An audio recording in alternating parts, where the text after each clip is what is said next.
আজকে অ্যাকচুয়ালি খিচুড়ি ব্লগ হতে চলেছে, মানে এখানে প্রায় 2 থেকে 3 দিনের ব্লগ আমি আপলোড করেছি, যেহেতু অল্প অল্প ক্লিপ নেওয়া ছিল তাই। এটা প্রথম দিনে আমরা সবাই মিলে যাচ্ছি সমুর বাড়ি, মানে আমি, মম, প্রণতি পিসি আর মা। সো আমরা প্রথমে ট্রেনে করে গড়িয়া চলে গেলাম। ট্রেনে ভীষণ ভিড় ছিল। এই যে আমার বোনপো মহাশয়, যে আমার থেকে 2 বছরের মাত্র ছোট। তো জেম্মা অসাধারণ রান্না করেছিল। অনেক দিন পর চিংড়ি মাছের ভাপা খেলাম। মাটনটা দারুণ ছিল, প্রত্যেকটা ডিশ দারুণ ছিল। ভাত ডাল অলরেডি মেখে ফেলেছি, আর ইনি বসে বসে ফোন দেখছে। ভাই আর কি সব কি জন্ম নেবে, এখানে কলকে জন্ম নেবে, আর ওখানে কি দেখছে? तुमसे ही दिन होता है, सुरमई शाम आती है, तुमसे ही हर घड़ी सांस आती है, जिंदगी कहलाती है तुमसे ही। অনেক দিন পর সবার দেখা হয়েছে। বাড়ির পুরনো লোকেরা যখন একসাথে হয় তখন তার আলাদাই একটা ভাইব থাকে। তো এখনও অবধি কিছু বন্ডিং ভাঙে না। বলে না যে যতই দূরে যাওয়া যাক না কেন, যদি মানুষের কি বলবো, মানে মনের ভেতরের যদি ভালোবাসা পরিশুদ্ধ থাকে তাহলে দূরত্বটা ম্যাটার করে না। তো এই ক্ষেত্রেও তাই হয়েছে। তো অনেক দিন পর হাসি মজা আনন্দ ঠাট্টা ওরা করছে, আর আমি দূর থেকে ভিডিওগুলো তুলছি, যেটা সত্যি বলতে কেউ জানে না। আর তারপরে ওরাও চা খাচ্ছিল, আমি ঘরে বসে একটু চা খেতে খেতে কয়েকটা ক্লিপ নিয়ে নিয়েছি।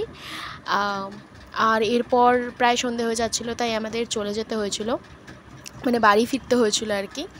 তো আমরা বাড়ি ফিরছি আবার ট্রেন ধরে। তো আশা করছি এই পার্টের ব্লগটা তোমাদের খুব ভালো লেগেছে। এরপর আসবো আমি নেক্সট পার্টে, সেটা তোমরা দেখতে থাকো।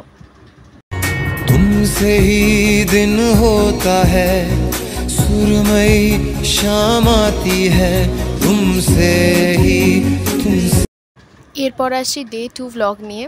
এটা হচ্ছে কলেজের একটা ক্লিপ নিয়েছি। আমি খুব দুষ্টুমি করি কলেজে। ক্লাসে ম্যাম তখন কোনো একটা কাজে ব্যস্ত ছিল, আর আমি ঋত্বিষা এইসব দুষ্টুমি করছিলাম। এরপর বিকেলবেলা আমাদের চলে যেতে হয়েছিল একটা জায়গায়। বলো তুমি কোথায়? আমরা সবাই এসেছি। তো এরপর খুশুকেও সেখানে নিয়ে গেছি। ও খুব দুষ্টুমি করেছে, এই দাও এই দাও সেই দাও। তুমি কোথায়? বাট হ্যাঁ, ও খুব মিশুকে একটা বাচ্চা, আর খুব আমরা মজা করেছি তোমাকে সবাই মিলে। তুই বল, এখানে বল, আমরা পাঠিয়ে দেবো অমিতের ফোনে, সেটাও তোমাদের শোনাবো। দেখো সবাই সাথে থাকো। বলো বলো অমিত তুমি কোথায়?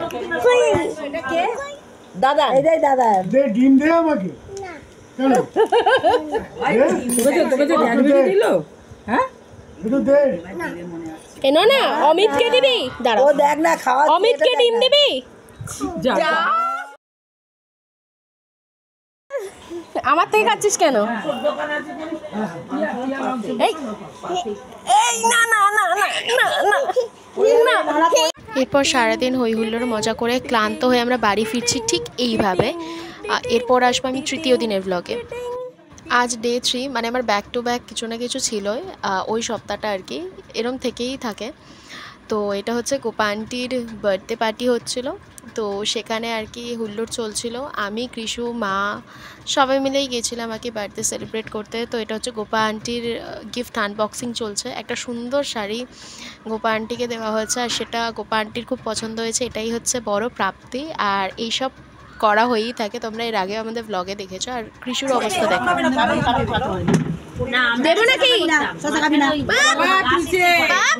এই যে মাকে পাঠিয়ে দিল, তোর মাকে এবার পাঠাচ্ছি আমি। দেখ ফিশ ফ্রাই খাচ্ছিস তো তোর মাকে না দিয়ে?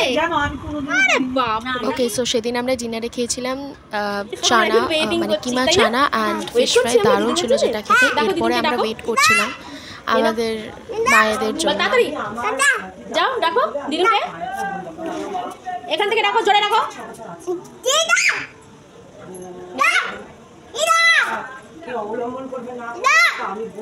বহুদিন ধরে ব্লগটা পেন্ডিং হয়ে পড়েছিল না, আজকে ভাবলাম করতেই হবে।